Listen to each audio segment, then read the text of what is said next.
Welcome, everyone, to episode 102 of 1 Hour, 1 Decision, 1H1D. I am Chris.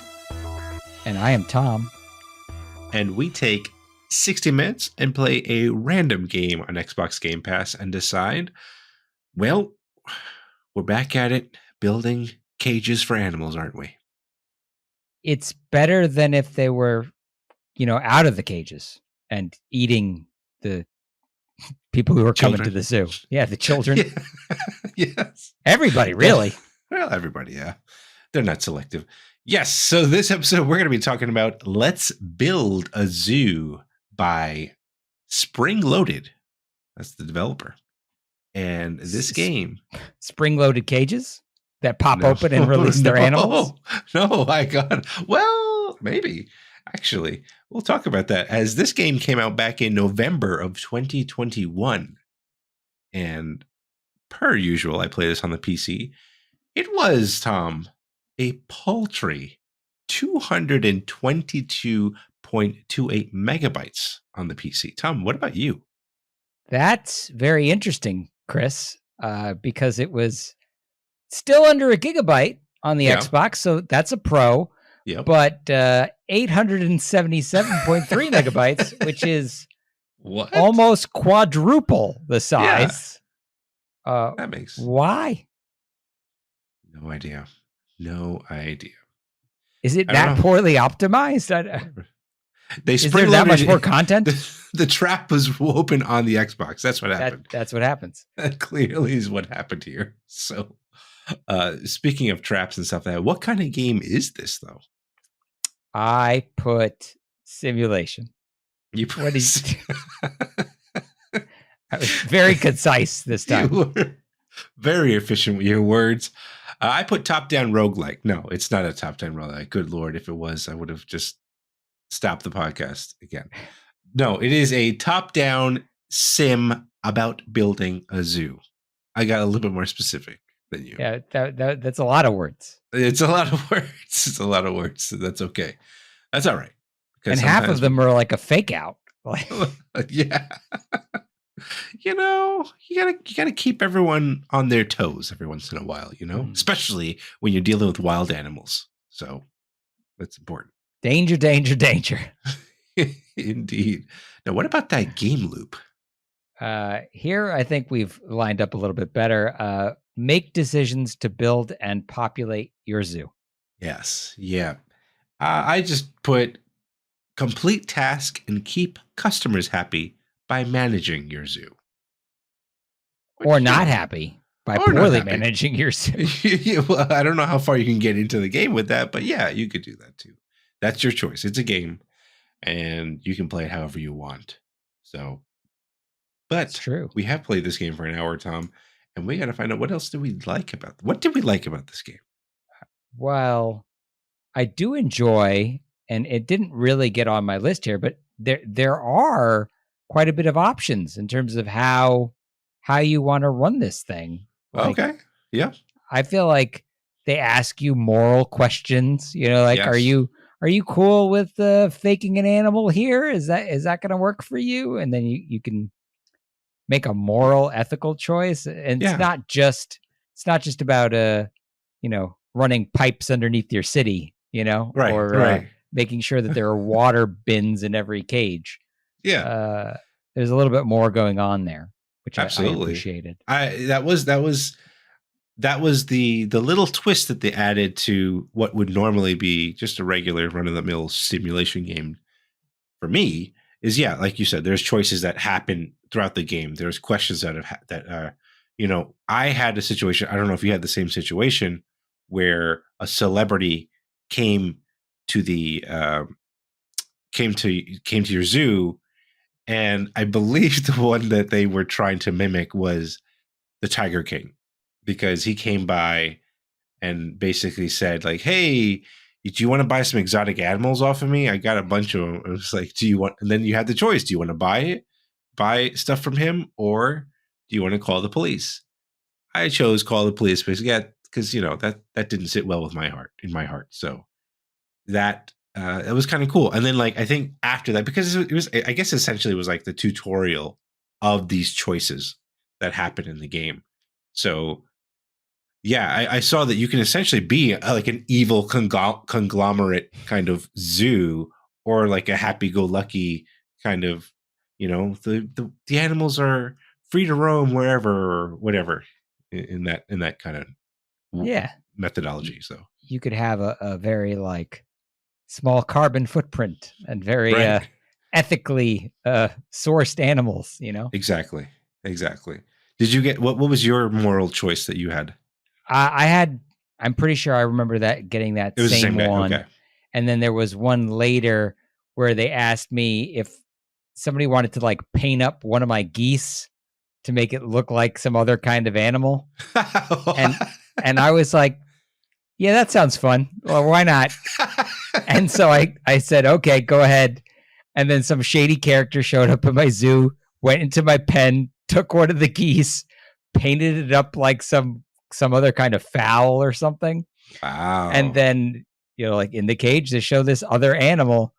And then later on, I had customers come through and they were like, nah, I don't think that's what that says that is. That's amazing. Yeah.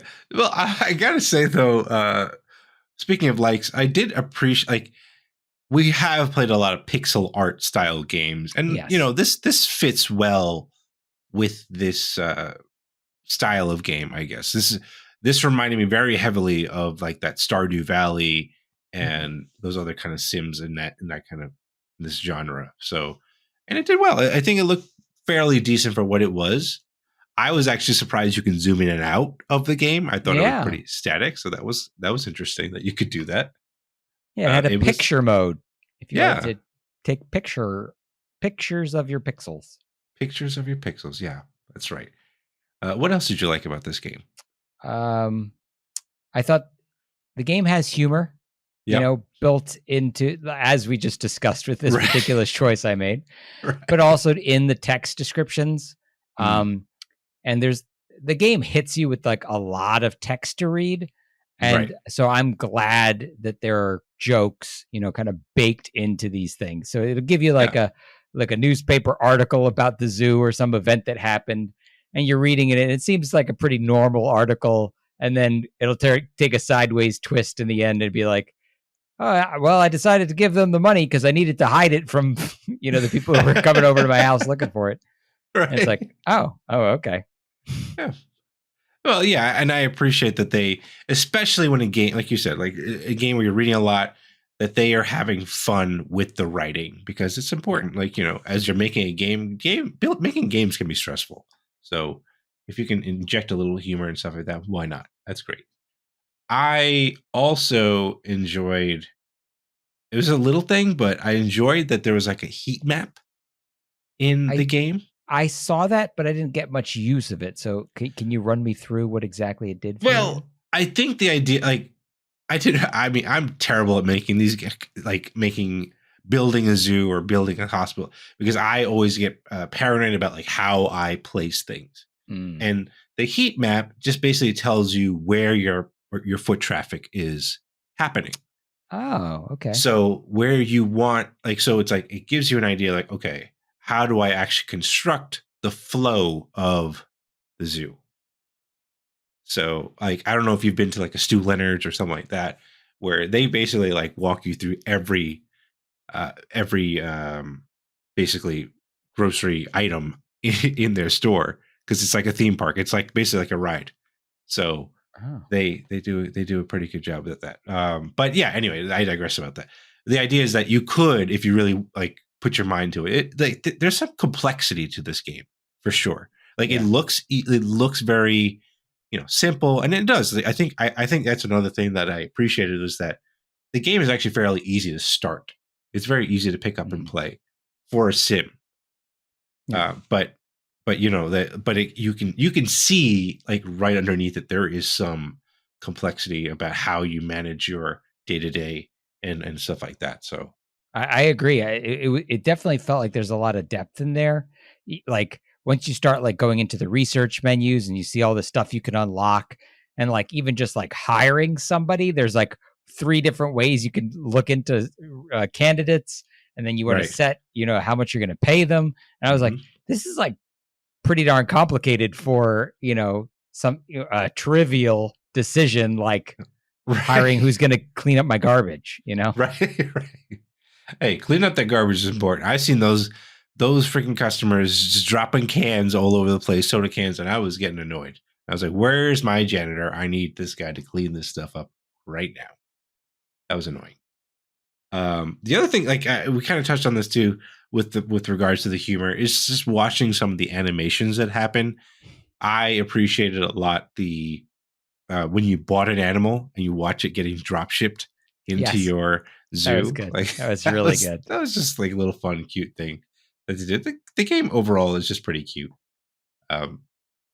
So that was cool. Anything else you wanted to bring up here about what your likes?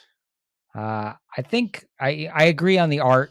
That was the only thing that I really had written down that I haven't talked about yet. It just that it reminds me of like playing those old games on like the Super Nintendo or the Sega Genesis. Right. And I remember playing, Theme Park was a big one for me. And it kind of gives me that same kind of vibe. So, nostalgia, yay, Exactly.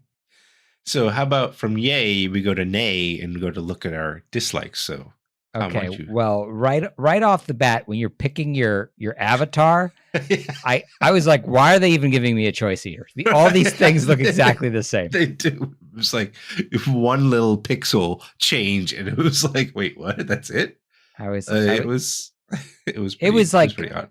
In a game that's full of choices that presumably do matter, that was one that didn't. Right.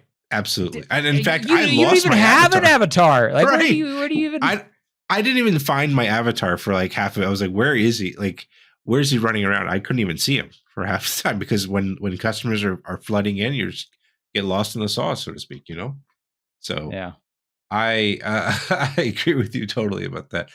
I thought the tutorial started off decent and then it just kind of dropped off.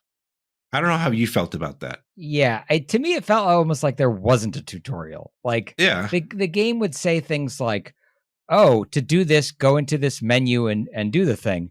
And I'd be like, okay.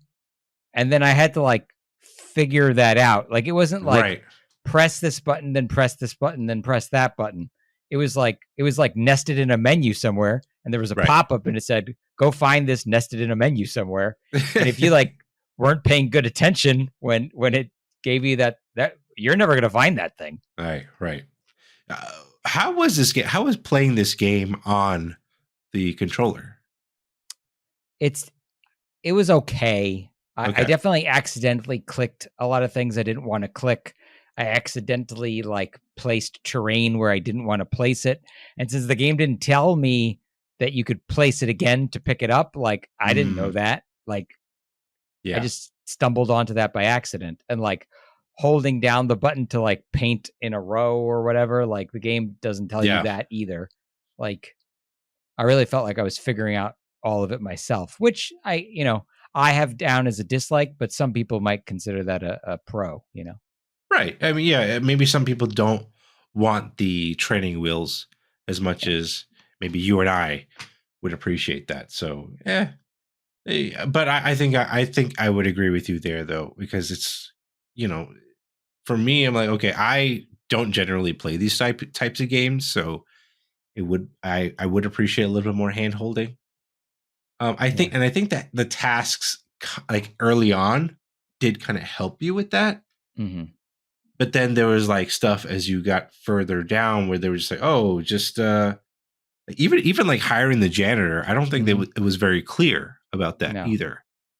So, like, again, you got a tooltip that said hiring a janitor is in some sub menu somewhere, and I was like, okay, and then I really like kind of forgot about it for a minute because you're getting hit with a lot of things.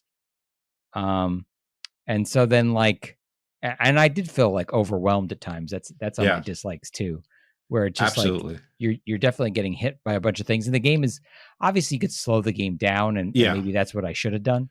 Thankfully there is a pause button. Yeah, but like the thing is with the pause button, you have to press it a couple of times. It's a play button, but when you press it again, at least for on the PC, it becomes a speed up button. And you press again, and it speeds up even more. Like you had to click through it a couple of times to become a pause, like section.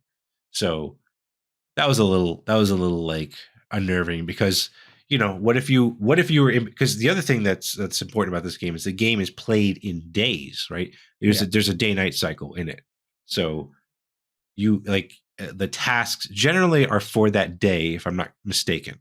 Yeah. And so if you speed up and you bleed through the next day, you've already lost in a way.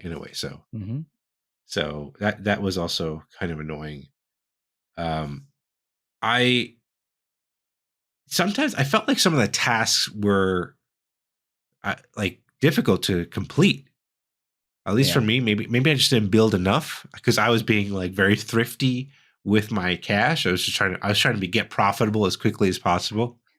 So there was one task where I had to get 50 people in one day, and I did not hit that because I was like, "What am I doing wrong? I can't do this." It's like, so like I didn't know what was going to attract them, but like because you would see people that come in and they'd have the hearts when they were looking at the animals. I made sure I had a gift shop. I made sure I had some concessions, but I guess it just wasn't enough. There was not enough people, and then there were people like they were getting mad at the buses for some reason for me. Yeah, you probably didn't have enough buses because I got one of those tool tips that was like, you need to get a second bus. Okay. I didn't know the zoos had to manage the buses, but okay. Well, apparently they do. Yeah. That's too bad. What else did you not like about this game? Well, I don't know if you felt this way, but like the music's on a loop and there's no voiceover, which I mean makes sense, when you're less than a gig, right? Yeah. But it also to me sounded really quiet. Like I didn't feel like I heard a lot of sound effects, or maybe I didn't hear any sound effects. I'm not sure. I don't think I did either.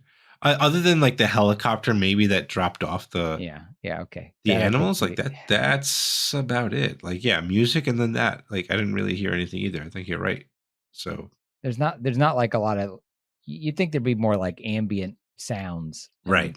There really aren't. Right, especially with the animals. Like you would hear like a squeak, a roar, something. A fart. I don't know. It doesn't matter. Animals making animal noises. Yeah, exactly. Or especially like when people were happy, go yay, and people were sad, go boo. Like I don't know. They had that in the 90s. Like why couldn't they do that? Right, exactly. That's what I'm saying. I don't know. They figured it out on Sega Genesis. What's going on here? Yeah. I agree with you though that it did start to get like you said, it's overwhelming, but it also did start to get like a job, like a real job, and maybe that's the whole point of it, because it's a sim.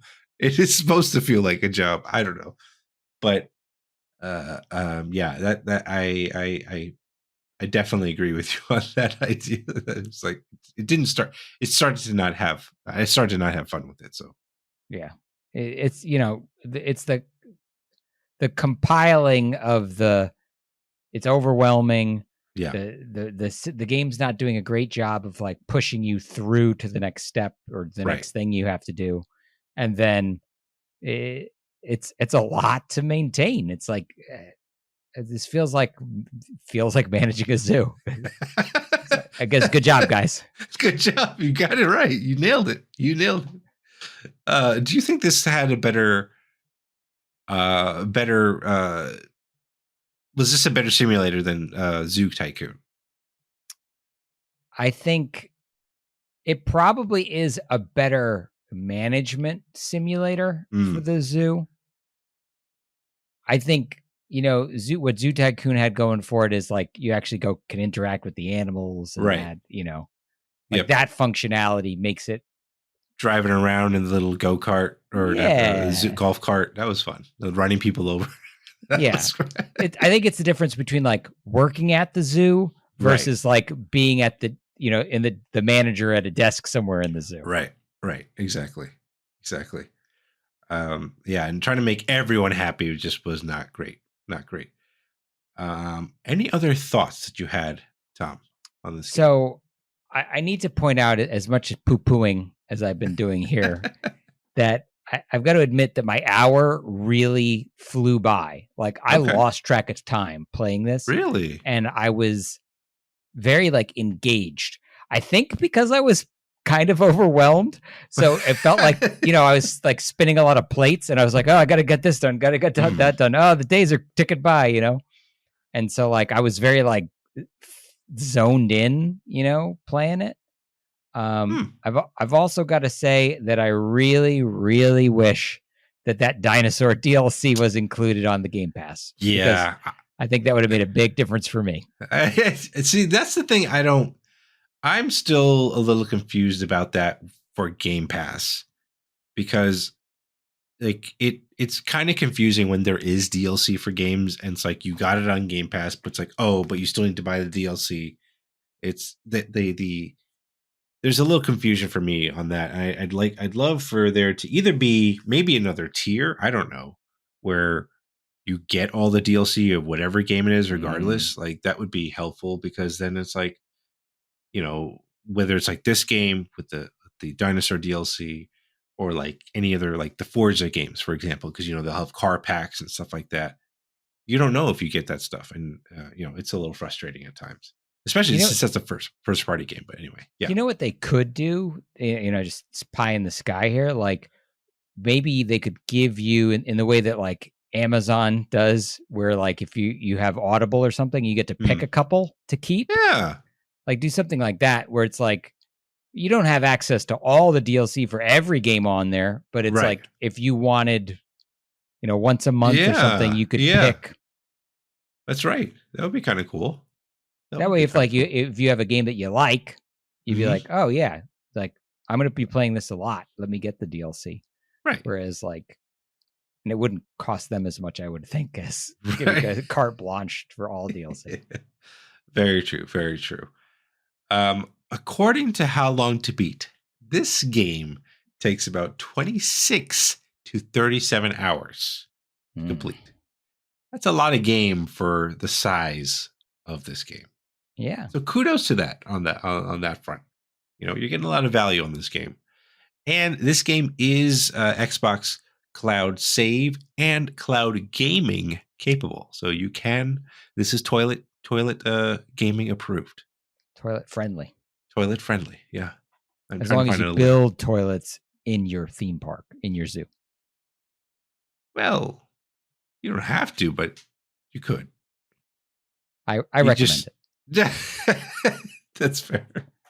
That's fair. So otherwise, your janitor's going to have a lot of extra work. Ooh, you got a fair point on that. But speaking of points, Tom, are we going to keep this game, or are we going to take it out back and old yeller this thing? But before we get to that, we wanted to let you know about our spectacular sponsor, Winner Winner. Winner Winner is a live arcade claw machine game available on Android and iOS, and it's 100% skill-based. Trust me, if you see me play my games, you know I'm not that great, and I still have won games on my first try. There's hundreds of prizes, even featuring gaming merch from Nintendo. Pick your prize from choices in your particular game, or bank your earnings with tickets to redeem any other prize you want from their wide selection. And for all you lovely people listening or watching our show, you can get bonus tokens on your first app token purchase. Download and create your account, then use the link in the episode's description to enter promo code WHATITDO after you sign in. Check it out. It's clawsome. If this game was Let's Build a Farm, I think that would be more appropriate for me because that's where I'm sending this game. I don't see myself ever playing this again. It really wasn't that fun. Like as engrossed as I was for that hour, right? Like when the time was up, I was like, oh, thank God. I honestly, I got bored by the end of it. I did. Yeah. My time felt very slow for me, which is interesting. But I got to say, it was cute for what it was. And for people that do like these types of sim games, it's got a pretty deep system or wealth of systems to try. And it's a pretty tiny game. So, if you want to give it a shot, give it a shot, But for me as well, I have to agree with you, Tom. I'm too disorganized to keep a zoo in check. So I'm giving this the bin. I'm giving this the bin. I am trashing this as well. Yeah. So you're going to put the trash in the receptacle, unlike your customers. Exactly. So those are our thoughts. Let us know what you think of this game. Follow us and say hello on Twitter at TC1H1D or shoot us an email at TC1H1D@outlook.com. Check out our next streams on Twitch at twitch.tv/1H1D. And if you're watching this podcast on YouTube, send us a comment down below and try to respond and say hello back to you. Yeah. And 1H1D is part of that QTV network. If you like them gaming podcasts and cool gaming content, be sure to check out Quit the Build and all the other great stuff over there. So quitthebuild.com/network. And Tom. Yes. That surprise button is calling our name. We must discover what is next. Yes, we do. Here we go, surprise button. Let us know what we got. Surprise us. I dare you. Oh, and it did surprise us with a game called Tinykin. Tinykin. Are these people I'm related to that are small? Possibly. It's possible. You never know. But we'll find out on the next episode. Thank you so much, everyone, for tuning in, and we will catch you on the next one. Thanks, everybody.